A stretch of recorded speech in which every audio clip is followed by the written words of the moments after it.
When the invasion began, where it began is unknown.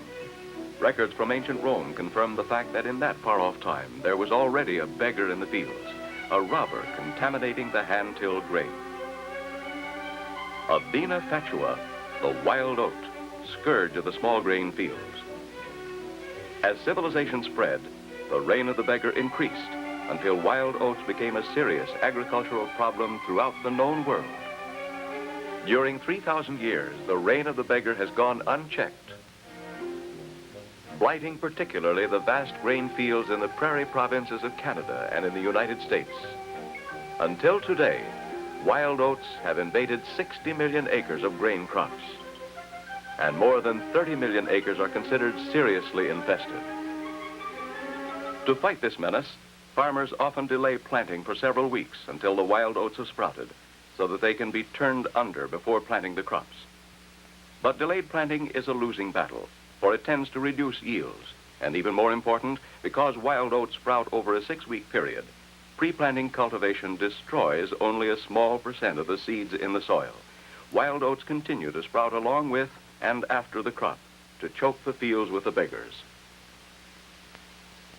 Tests show that in the top 6 inches of heavily infested soils, there may be as many as 70 bushels of wild oat seed per acre lying dormant, waiting, ready to crowd through the wheat fields, raising their ugly bearded heads above the golden blossoms of rape, blurring the blue of the flax with the overshadowing taint of wild oat green, pushing, surging between the barley plants.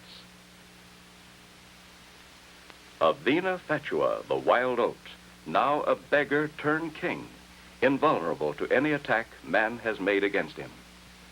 Invulnerable, that is, until 1958 and throughout 1959, when many Canadian farmers were amazed to see, next to the familiar wild oat-infested fields, large tracts in which virtually no wild oat grew among the barley.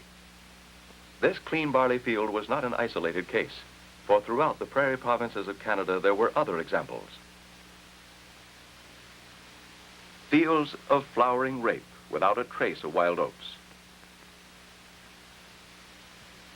Sturdy flax plants growing clean as flax had not grown in infested soil for 3,000 years. Scores of farmers saw these amazing field demonstrations, and what they saw was the beginning of the end of the reign of the beggar.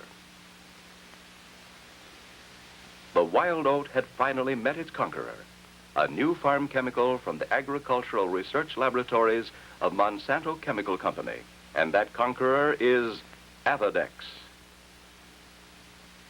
But the beggar turned king is dead.